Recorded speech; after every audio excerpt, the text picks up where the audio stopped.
This week on LensVid Talk, Fujifilm has half a camera, Sony has an FX2, Ricoh has 8K at 10 frames per second, and we have a ton of lenses to go over. Stick around.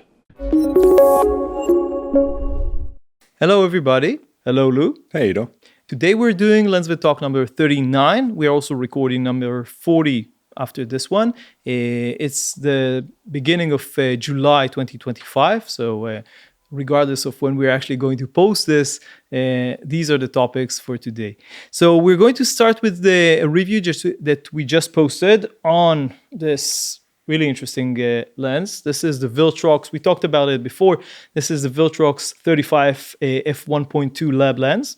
Really interesting lens, pretty beefy. It's quite a heavy lens, but it's lighter than the Sigma 35 1.2.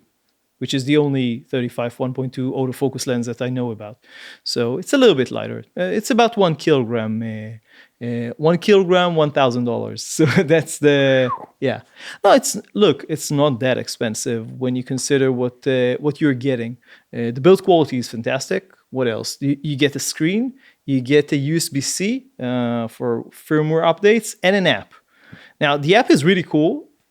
It does, I think, the whole process of communicating with the app can be a little bit strange. Like at the moment, at least, you can't do firmware updates when the lens is connected to your camera and the app.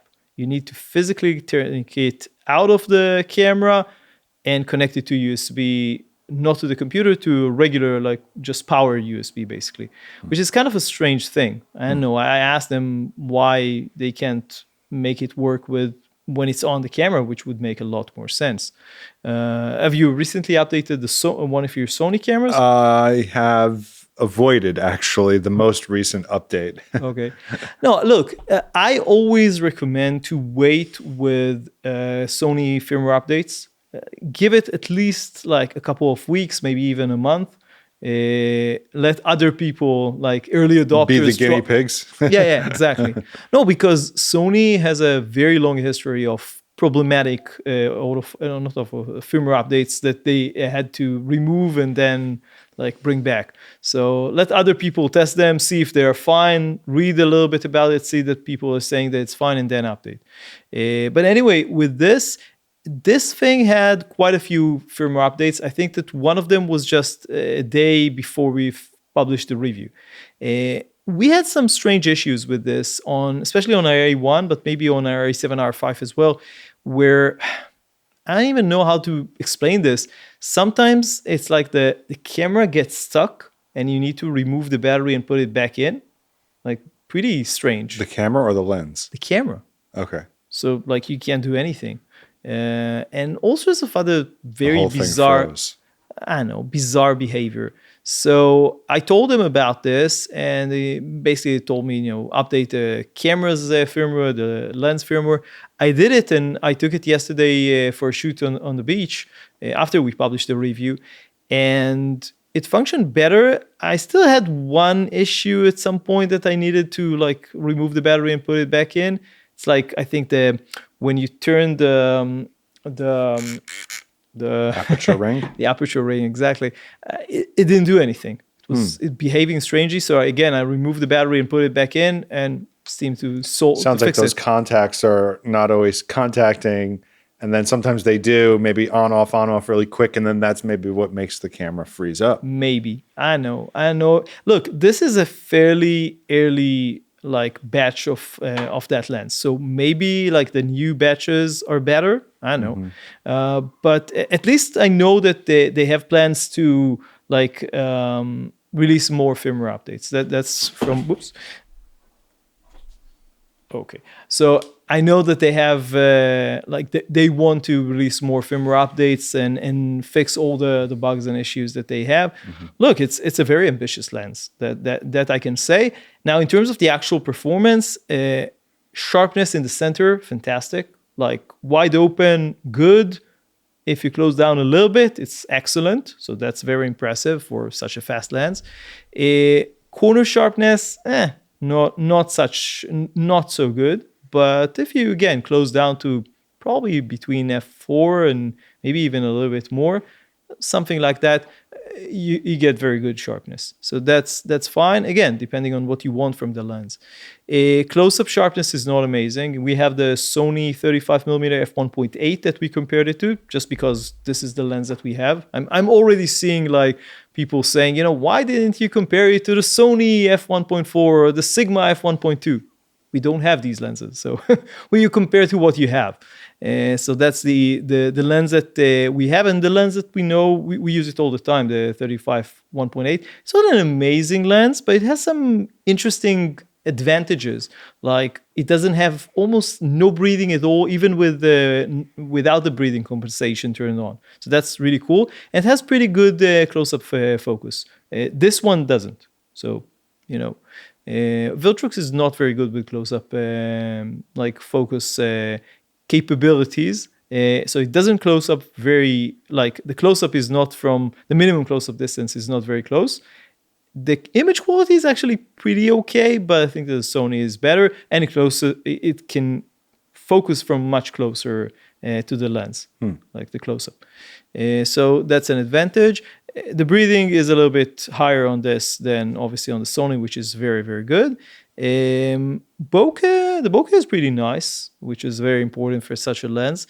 What else? I know the autofocus. That's probably we discussed this I think before we started this LensVid Talk. My issue at the moment with most third-party lenses is not the sharpness. It's not any of the other technical aspects. It's the autofocus.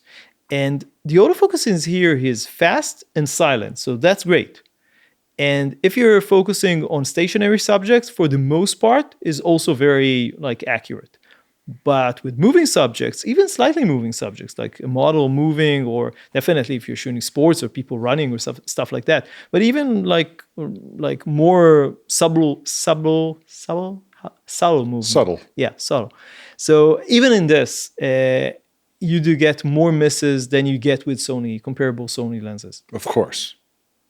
I know. As much as you would with other third-party lenses that still do well, or not even as well as those? It changes between brands and between brands there are differences. Like with Sigma, for example, my experience so far is that all Sigma lenses, let's say it differently, all of Sigma's full frame lenses are not amazing when it comes to tracking moving subjects.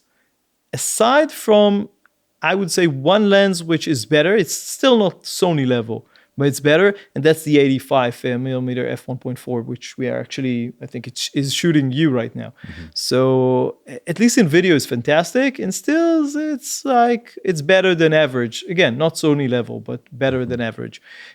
Other lenses, quite a lot of misses when tracking moving subjects. Even the 500mm telephoto lens that we tested, fantastic in a lot of other respects, but in terms of tracking, not Sony level. So again, it's maybe a little bit more than a few others, but so it really depends on what you want to do with it.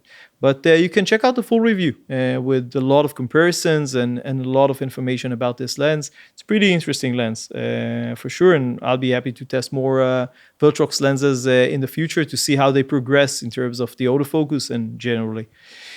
So that's the Viltrox. Let's look at some news. There have been a lot of news in the time that between the previous one, the 38 LensVid Talk, and this one. So the first one is the Sony FX2. My first question is, what happened to the update to the FX3, which I thought we were going to get, and now it seems as though, now we have an FX2 instead. And now, I wouldn't say instead. Okay.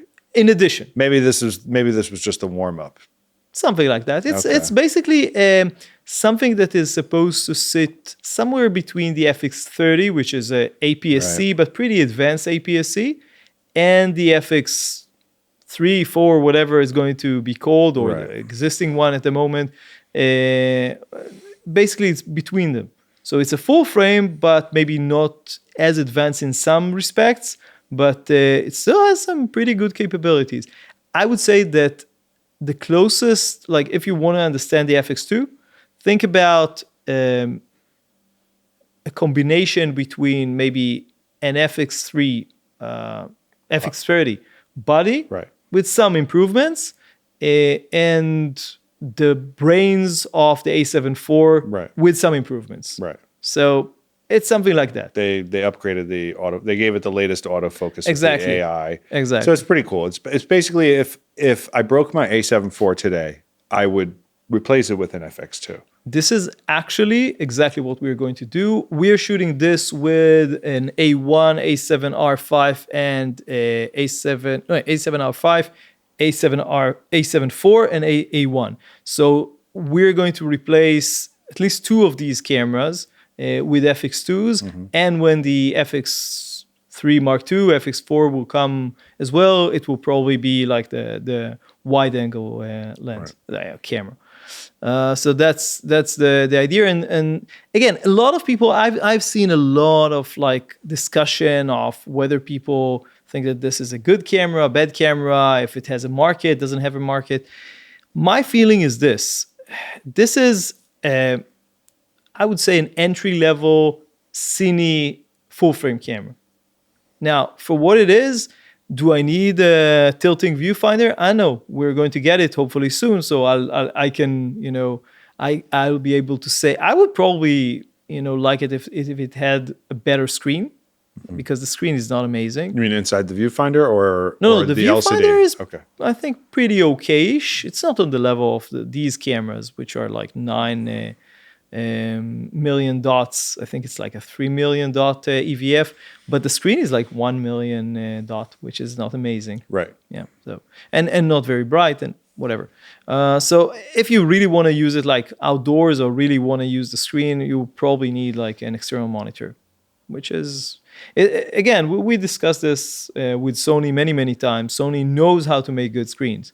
Why they're not putting them on their cameras, beyond me. I know. But yeah, that's that. What else? I want to mention something important. I think that something that some people have missed. I've seen some people talk about this, but mostly briefly. This is the first Sony, I would call, mirrorless style body camera, not like an FX6 or 9 or whatever, that has two quarter-inch threads on the bottom. Right. I'm not talking about on the basically it has a built-in sort of cage build like design, like all the other Cine, like the FX30. No, it's got two tripod mounts finally. Exactly. Now, at the moment, other than a 501, you can't really use it. Like I'm not aware. Maybe there is. I don't know. Like an Arca that has two, right? That has maybe. I think I've looked. I don't remember what I found. But anyway, I'm thinking about this, and No, I think I do have Arca plates that with have the two. Okay. Yeah. So yeah. I think so. Anyway, yeah, it needs to fit this because it depends on the distance between them. Right. If the Arca plate is not big enough, then it won't fit. Right. So I have some thoughts about this, and maybe in a future episode, I'll be able to update the viewers and you about what my thoughts are. Anyway, so I find this really interesting. I don't know if they have plans to incorporate this in every future Sony camera. Like, I would expect that the next like FX3 Mark II or 4 or whatever it's going to be called will have it because it will be... How could it hurt though? No, I'll explain. Why would they decide to go back now after I'll explain. implementing it? This camera is pretty thick. It's, I think, thicker than the FX30. I'm not sure if it's thicker than the FX3, maybe. But it's pretty thick because of it has a new or improved or whatever, like Cooling cooling system, right. Exactly. And the whole thing is pretty thick. Now, if Sony with the FX3 Mark II or 4 or whatever is going to also somehow include maybe a variable ND built in or END or whatever, that will make it even thicker. Will it come? I know, hopefully. But so the two quarter-inch 20s need the thickness. Now, is it possible on an Alpha series camera like the A7 V that will probably come very soon? I'm not sure. My suggestion to Sony was much simpler. I suggested if you want like anti-twist, just integrate RE locating pinholes instead of two screws. They did what they did. It's better than nothing, but it does require a relevant plate, basically. But if they get RE locating pinholes, then everyone Then has you to get definitely something new for need a their new tripod. plate. No, you need a new plate, Right. a quick release system. Yeah, With there at the moment, I'm sure that there aren't any, unless you're connecting it to an arm directly. There's nothing that has pinholes in a quick release. Right. But we can make one. Yeah, so that's it. Okay, so that's the Sony FX2, $200 more than the A7 for the moment in the US, as far as I can tell. Maybe in other places, I think in Australia it was significantly more expensive. A lot more, right? Yeah, for some strange reason. I know. But I know. That might have been pricing a tariff. is That all might have over been the a tariff place. thing. Yeah, I know. Again, pricing is all over the place, so don't forget. Just check the pricing. Let's talk about another interesting camera, and that's the Fujifilm X Half. So this is a really, really, I would say, bizarre camera. It's like a 17.7 megapixel, 32 millimeter equivalent lens X series camera. So think about like the X100, which is like their line with the built-in lens. Right. So this one is like has lower resolution, I think, than the other ones. The lens is like, again, 32 millimeter equivalent. It has an optical viewfinder, 13 film simulations, so you can like basically the idea. Forget about the specs. It's got filters built in. Exactly, but the Basically, idea is that but they're more like actual film stock. Yeah. What you can do with this, I don't know if you saw, I think there have been some reviews. I think B&H did a nice video. You should probably say that you have to pick, it makes you imagine or almost like simulate that you're using a film camera. So it asks you to pick which film you want and how many exposures, and then you're locked in. And you can't see your pictures until you do something like as if you're pulling out the entire roll. So you can't review what you have just shot. Yes, but no. Right. The point with this is that everything that you said is correct. That's an option. Right. But you can also use it as a regular camera. Oh, you can switch all that off? Yeah. As far as I can remember, Okay. that's the point. So if you want to use it as a regular, like mirrorless fixed, no, it's more of a point and shoot basically, but whatever, like a regular digital camera, you can, but you can also do what you just mentioned, which is basically use it in a analog mode in a sense. That's what they called it. And you have like a development. You can develop the film. The development is You have done. to crank to the next. You have to pull the crank. Yeah. So look, if you like analog cameras, that's really nice. I'm not into that at all. But are you? I'm not. I can admire the process from a distance. Yeah, I need quick review, quick feedback. Exactly. I was like, I had the option to get into photography back in the analog days. Right. I Same lived story through here. that time. Same story here. Yeah, but Didn't have I the was never patience for it. Yeah. No, I always knew, like, since the mid 1990s, where like digital was just very, very barely starting, I knew that it will come. And I said to myself, I'll wait until it will be till it's good fast enough, enough. and then I'll use it. So this is what I've done. So anyway, so that's the Fujifilm X Half. It has a lot of other things. I know, the film simulations, we talked about this. I think that the screen in the back is like vertical. It's kind of strange. Yeah, and you can shoot vertical pictures also. Yeah. So that's very interesting because as much as it is a retro camera, yeah, it's like a retro modern in a way. right? It's still appealing to a young demographic. Yeah. Yeah. A So very, yeah. it's an interesting concept. It's $850, so not really cheap, I would say, but A young okay. and wealthy Okay, demographic. that's true. Okay, getting back to Sony, and this time we're talking lenses. So this is a lens that was announced, I think, even before the FX2, and I don't think that we talked about The it. 50 to 150? Yeah. Yeah, I don't think. If we did, then We have not yet Okay, talked so about it. this one has been again released quite a few weeks ago, basically, and it's a GM lens. It's pretty large, like we're talking 1.3 kilograms, so pretty beefy. Right. What else? It has a minimum focus distance of 40 to 74 centimeters, basically depending on 40 at 50 millimeters, 74 at 150. A huge filter, like it's the front element is really big. Oh, yeah? How big? 95 millimeters. Oh, okay. It's really big. And it doesn't have an IBIS, which is kind of a strange thing because like Usually with that range.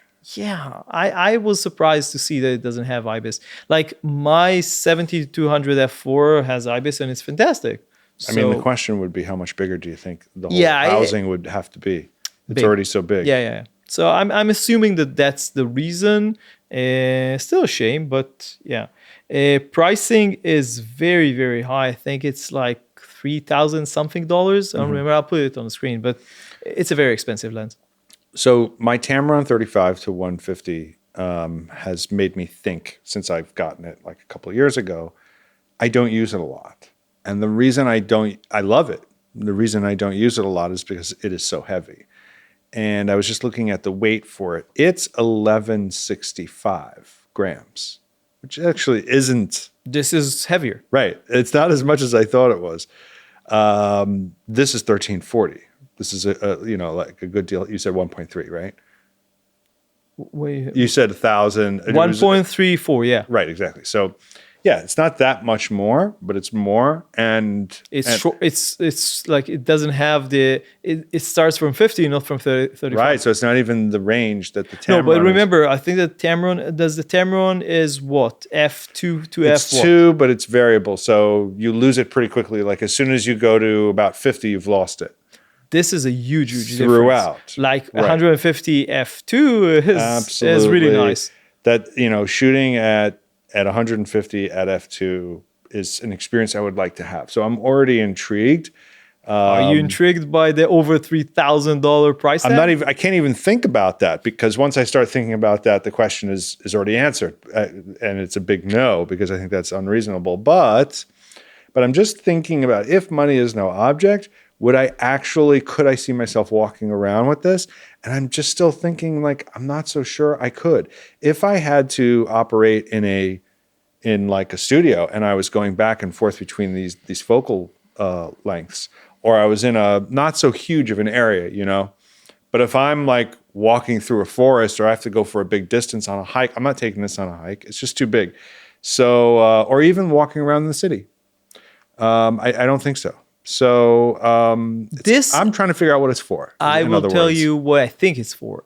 This, I would say, is a potentially fantastic portrait lens, outdoor portrait lens for like either professional photographers who shoot a lot of outdoor. Like think about shooting a model in a city when you want to really blur the background and like give good separation, something like that. That will be fantastic. Like even street photography, if you don't mind carrying the heavy weight, that can work. But I would say mostly like portrait lens. Yeah. Portrait, maybe even to some degree a sports lens for like closer sports. No, basketball, maybe. Yeah. I'm not sure the 150 is enough. I'm not a sports shooter, so I don't know. Yeah. But not basketball, soccer or anything. 70 to 200. So it could almost work in some court sports. Yeah, maybe tennis. Maybe, yeah. If you're close enough, maybe. Yeah. So for that, it can actually work. But in the studio, from our experience, the way that we shoot in here in the studio, like portraits and stuff like that, we shoot mostly at f8. So that lens would be a complete waste of money. I don't have a problem with the range. I have a problem with the aperture and cost and weight. And why do you shoot at f8, by the way? Why not? because look, I have like a background which is like usually shoot to like either a paper background or a fabric background or whatever. You don't really need to blur it. Like it's already sort of blurred, and if you have enough distance, that's again not a problem. Right. So it's more important to get the entire like person in Yes. focus than to actually have it like blurred. Right. So this is how we shoot. We shoot Okay. at f8, sometimes even more. So it's a waste of money for something like this. My 70 to 200 millimeter f4 serves me fantastically well in this respect. Gotcha. So I don't need this lens. I wouldn't mind playing around with it, but other than that, I know. So yeah, that's the 50 to 150 f2 GM lens. And now let's talk about a new series of lenses from Sigma. Now, this is, I have to be honest here. As you remember, last year we talked to the CEO of Sigma in IBC, and that was a really great interview. And one of the things, I don't remember if I asked him this like on camera or off camera, but basically what I wanted, and I mentioned this to him, is a line of Cine lenses that is for mirrorless cameras, like smaller, lighter, but with the optical quality that Sigma knows how to make. Like they're basically the art series lenses in a Cine body, as compact as possible. Is it possible to do that any Sure. smaller than they're already doing? Like I thought some of the, I don't know enough, not even enough. I don't know anything about optics, but one of the assumptions I had was that you need a certain amount of size in order to achieve certain objectives within it a will lens. probably be slightly heavier, not necessarily much bigger than the existing still lenses that they have, but I'm comparing it not to those lenses. I'm comparing what I mentioned to their Cine line. They have a Cine line, Right. and their Cine line is extremely large and heavy, and it was designed for either DSLRs or basically Cine cameras, Right. like big Cine cameras, not the Sony FX Right. whatever cameras. So they don't have this, and instead we got this, which is called the Sigma Aizu Cine lenses, Cine line of lenses. So these come in either PL or I think what else do they have? I think they have Alexa Venice. I don't know. I'll write it on the screen. What mount options do they have? But regardless, basically it's new optics, completely new. It's T1.3, like throughout the line. The idea is to have a very sharp lens with a lot of contrast, and there will be 12 lenses in this line. Right. So they'll start with like 8 of them, starting from 25 to 75, and then they'll add another 4. And they're very, very expensive. Right. You're talking 3,000 each, was it? No, 8.3. Oh, okay. Like $8,300 each. Gotcha. That's very expensive lenses. Again, it depends on what you're comparing it. If you're comparing it to the high-end Zeiss lenses, maybe it's not that expensive. But yeah, I think that even in this respect, it's not considered like an inexpensive line. It's a high-end line. But as I said, this is not what I wanted. I'm not saying that there isn't it's not important for some users, but it's definitely not important for us and most of our, I think, viewers. Prices that we've been talking about lately, a lot of the prices that we've been talking about have been for manual lenses, but these are autofocus. No. These are manual focus lenses. Oh, these are manual. Of course. Okay. So these are like so that high price end. does seem high then. I thought thought it was because these were autofocus. As far as I can which is tell, kind of these a are all relatively new thing. Okay. These are all manual focus lenses, very high end, very fast. I'm assuming again very sharp and with good contrast, but like that's the line. If I'll have a chance this IBC to talk to Sigma's CEO, I'll ask him again if they have any plans on making a smaller, much more affordable Cine line, maybe with autofocus. They looked into that, but so far I'm not sure. It didn't really materialize into something which is an actual line of lenses. So we will see. Moving over to something from Sirui, and this time we have a new line called Iron Star.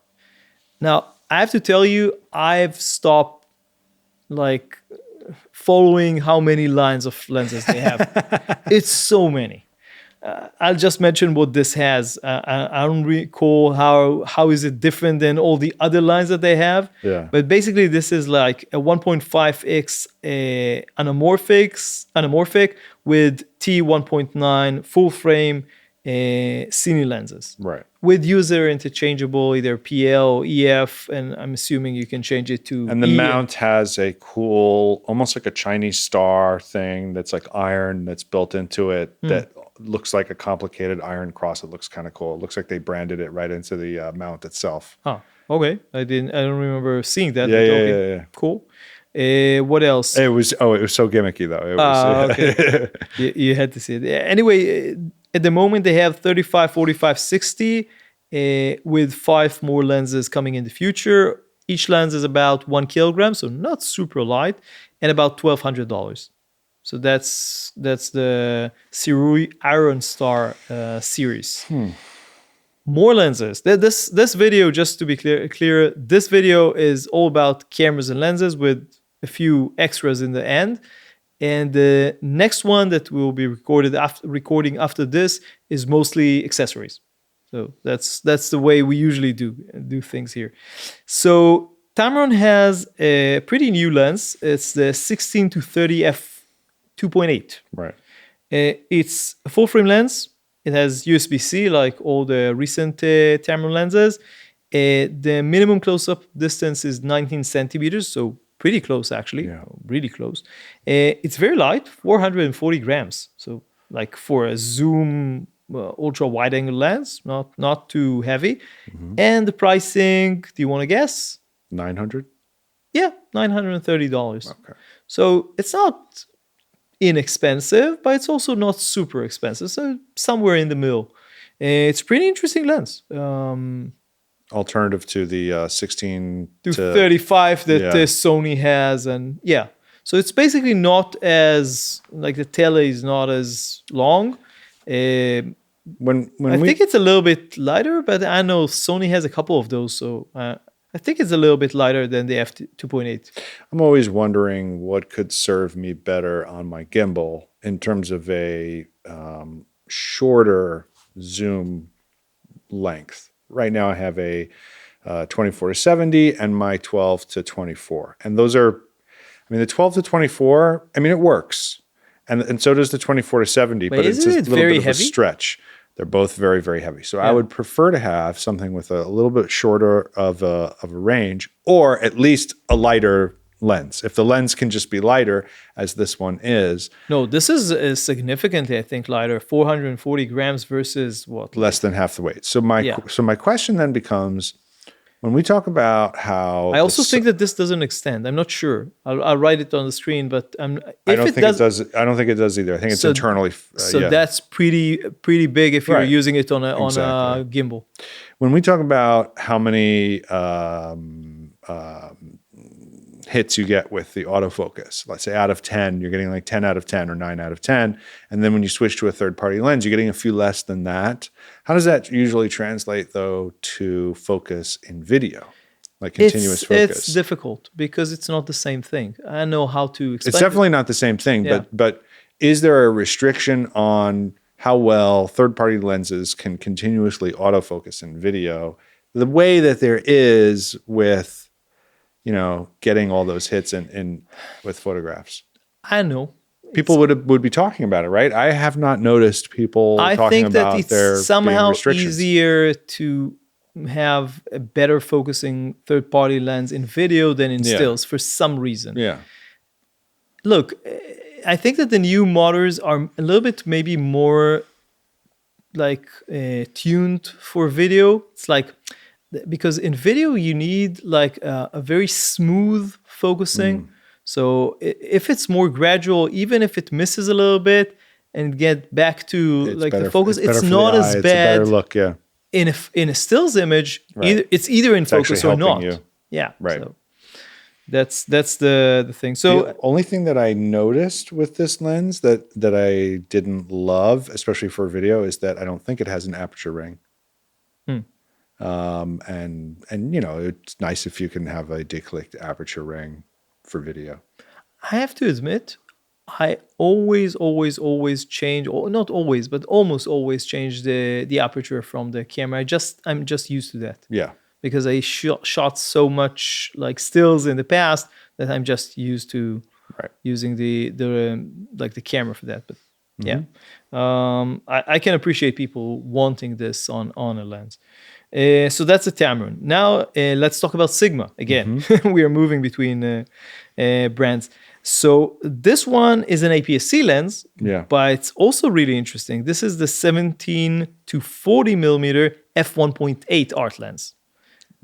Are they trying to sort of maximize on the return of their famous 18 to 35? Yeah. And this is basically just like the baby brother. Yeah.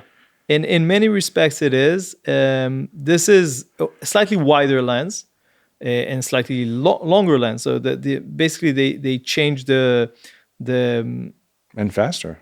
And no, it's f1.8. The other one was f1.8. Oh, was it? Okay. Yeah. So it's basically just wider and longer, but designed for mirrorless camera. It's a completely different design. It's not like a rehoused or whatever lens. Right. It's a completely new lens made for APS-C. So basically, like if you're thinking about this in like the angle over full frame, so it's something like 25 to 60, something like that. So not super wide, but like wide-ish to 60 millimeter. 28 centimeter minimum focus distance, and it weighs 535 grams. 530, yeah. So not super heavy for a 1.8 lens, but on the other hand, this is an APS-C, not a full frame.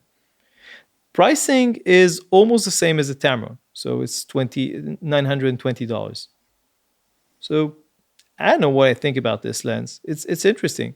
Like for an FX30, could be an interesting lens.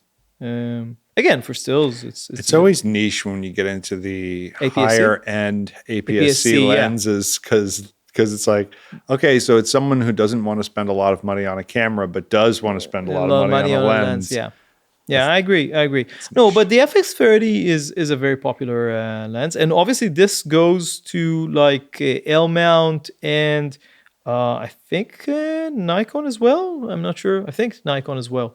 So maybe on Nikon is more relevant. I don't know. I'm not sure if this is also going to come in RF, possibly, because if you remember, Canon opened their RF-S line basically to third party, not the full frame, but the APS-C. So might come to that as well if it's not already there. So that's, I think, the last lens. Now let's talk about some other stuff. So we have, this is basically, it's a camera, but it's a pretty strange camera. Unusual camera. Yeah. So Ricoh unveiled something called the Theta A1. Right. Now, I think in a previous LensVid talk, in an old one, we talked about the previous Theta camera. It's a series of cameras. This is a 360 camera, 8K, with dual 48 megapixel Did they sensors. not have a Theta that was a 360 camera like other 360 cameras, or is the Theta only this unique one that is very different in a way that we'll discuss in a second, the frame rate? This seems like it's for industrial use only. This one? Yeah, that it's not really for like using for social media. Did you notice the frame rate? Maybe I miss it. The maximum frame rate is 10. Oh, really? This is for time lapses at I construction. completely missed that This important... is, as far as I can tell, this is for time lapses at construction sites, among other very interesting. scenes. Yeah, very interesting. It said that was the maximum, up to 10. So I'm assuming that it really I is would only actually for make it time 15. lapses. It's kind of strange that they did make it okay. But think about how long it takes to build these buildings, so it probably is fine. Yeah. No, but you can do like, I don't know how it works, but in theory you can make it like 15 frames and then wait and then Maybe, yeah. I know. Or only have it take it during the day. It must be programmable to some extent. Okay, so but that's 8K. 8K, 10 frames per second. Yeah, but I'm not sure when you're talking 360 Yeah, and 8K. 4K on each side. It's not that much. You know, it's less than what you think. Yeah, it's just a funny combination to hear 8K 10 frames per second, because usually you hear 8K 30 frames per second. Anyway, so yeah, if that's true, then this is a very strange camera indeed. Pricing actually makes sense. Like if you're for construction, whatever, like $910, it's not very expensive. No. So interesting product. Okay, we have a Facebook page where we help some people get some stuff, and I think that somebody asked me at some point about a camera for like shooting like a time lapse off a construction site.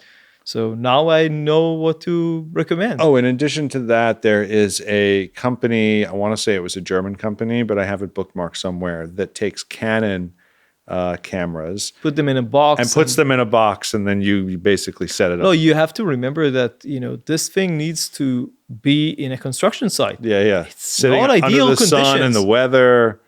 Somebody can steal it, whatever. It needs to be very high up so nobody can. It's usually it's on the end of a flagpole somewhere. Yeah. So I don't know. Okay, so that's the Theta A1. Now let's talk about something new from Manfrotto. And this is something that I haven't said in a while because Manfrotto was kind of dormant for quite a bit of time. I think the company has been going through some stuff, and I think that now they finally like finished their internal like makeover or changes. Basically, a lot of the people that we knew in the company have like moved on, and there are new people. So that's that. But anyway, they have a new tripod and head. The tripod is called Manfrotto One Hybrid Tripod. So and you've seen the video about this? Yeah. Okay. So it's kind of a strange tripod. The legs are not round. They went with that sort of rounded rectangular design that the tree root tripod had for one section of its legs. That was this shape at the top, and then it was round legs came out of that. This is that unique shape all the way through. So I think that means that these legs could theoretically be even sturdier than that other design, simply because it's a consistent, rigid sort of angled structure all the way through. And it has leg locks and not twist locks. Right, which is a little surprising. Yeah, I agree. It's kind of strange, but okay. No matter how nice you make them, those style leg locks always just look a little flimsy. I agree. What else? It's 140 centimeter without the center column, 170 centimeter with the center column. So I love that center column that you can do an overhead setup. Are there other tripods? Yeah, Manfrotto has a few of them. I think I've seen some other brands. Maybe we even did a review of I feel like another that should brand. be more common because it looks like they did it so easily with the center column. No, it's kind of nice. They had this on the 190 series tripods. The problem with that is that this is something that you probably don't think about when you just see it in a video. It's not that long. Right. So you either see the tripod legs in the shot or you're using with a telephoto. But if you're shooting with a telephoto, you sometimes don't have enough room from the floor if you're putting something on the floor. And if you're on a table, you definitely don't have enough room. So it can be a little bit problematic. It's workable, but it's not as like super amazing as you would think it is. It would be good if they just made it longer and then gave you like a hook so you could put a bag on the other end and put weights in it. It's possible, but it will make the product probably a little bit more complicated because you can't make the center column really long because of whatever reasons. Yeah. You can maybe put it in that way and then add another piece and then extend it more and put like a sandbag or whatever on the other side. It's an option. I know. So it's just a basic overhead capability. Yeah. It can't be anything more than that. Yeah. It's a cool But still idea good, to yeah. extend it. Yeah. Yeah. Maybe somebody will do it. Maybe we will do it. I don't know. It's an interesting idea. Anyway, let's get back to the features. So 90-degree center column. It's not super light. This is an interesting point. It has two versions, basically both aluminum and carbon. And the aluminum is 3.5 kilograms and the carbon is 3.15. Not a huge difference, to be honest. Like it's quite a bit more expensive. The head locking mechanism is probably taking up The difference in some cost of that weight is there. yeah, no, the difference in cost is between $500 and $720. Is it worth the 400 grams? I don't know. I don't know. Maybe it's a little bit more stable. Maybe. They also have, and this is really interesting. They have a new head. It's called a 500, the new series 500 or whatever. I'm not sure if the head itself is that like unique. It does have like a 90-degree tilt. Did you see that? Yes. Okay, so that's really interesting. It's awesome. Yeah, that's cool.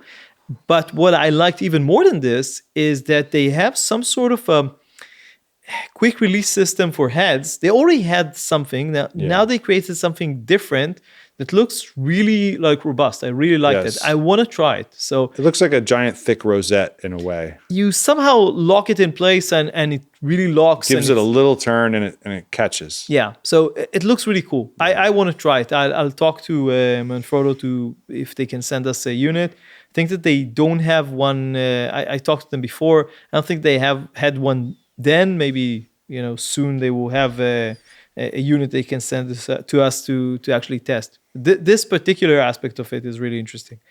After all of those features, I was surprised that it was as cheap as it was, and it still has the head or the head, tripod. the head. The tripod is not that cheap, but the head is right. It's a pretty basic head, but the that's what I'm saying. The other like the 90-degree angle it's got cool. A couple nice things, and it's got a counterbalance that is what is it 2.4 kilograms. That's about half of its maximum weight.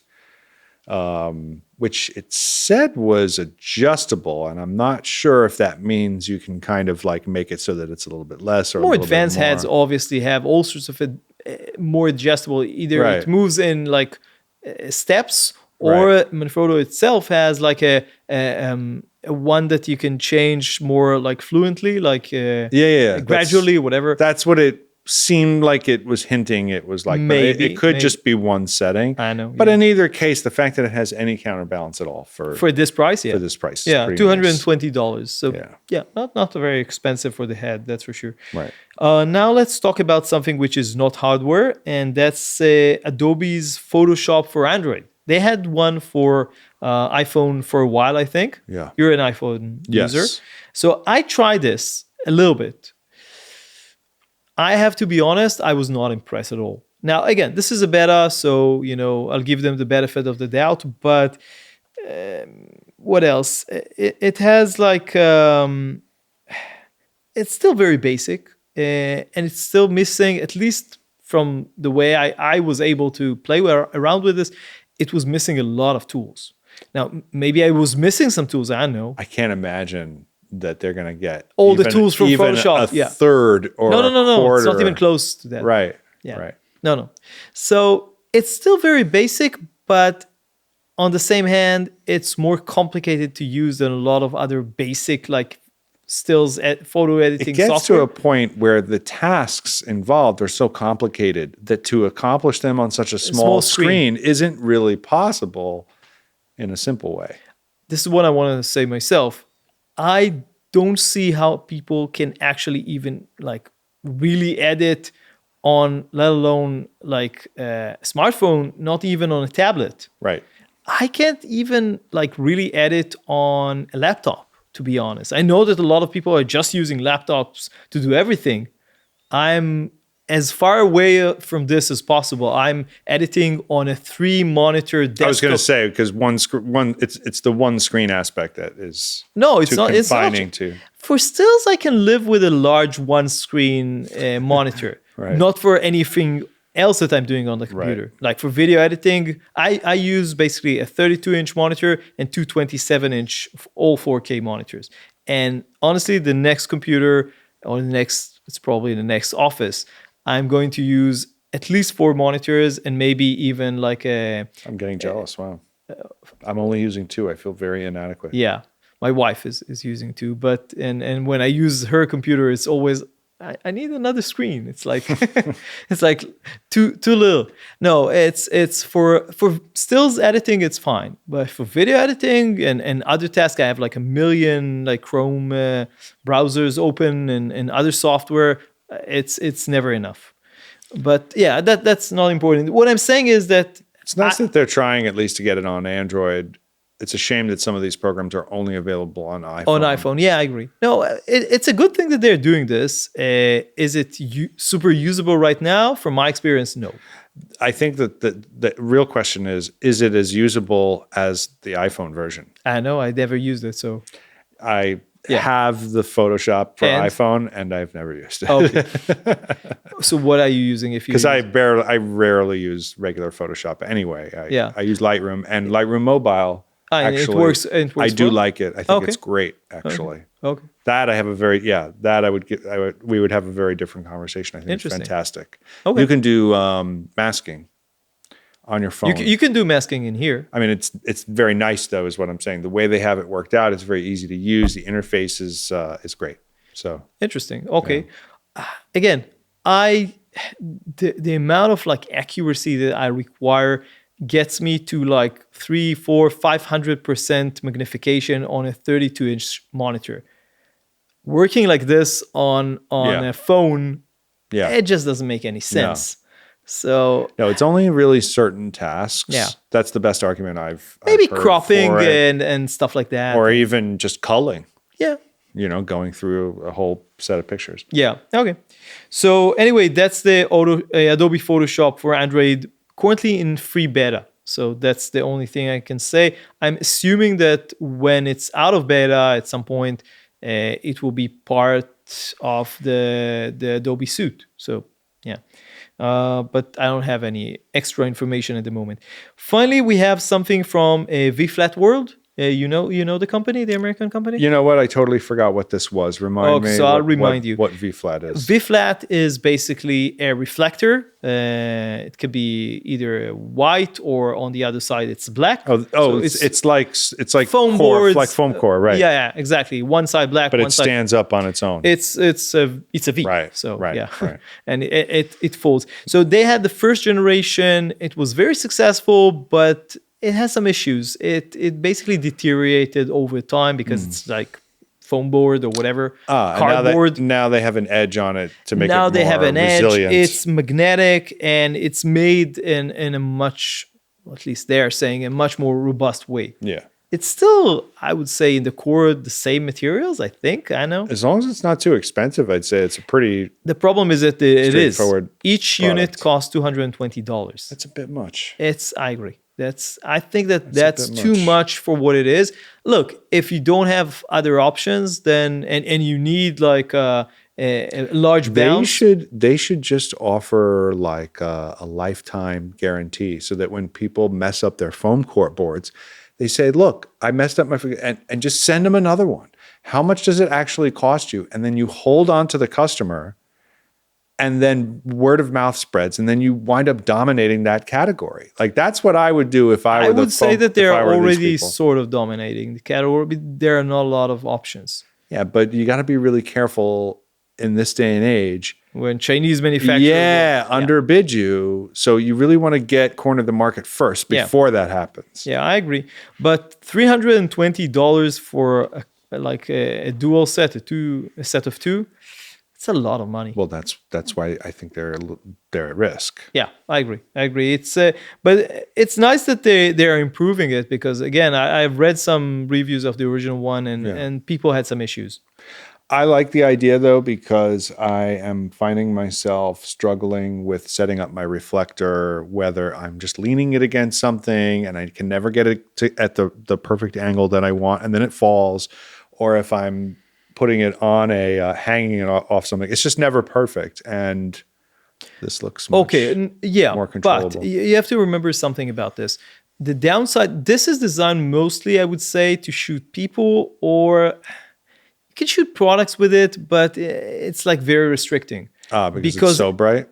No, that's not a problem. It's a straight thing. Ah, It's not like if you take like any square foam board and put it in any angle that you like, then it's usually a smaller one.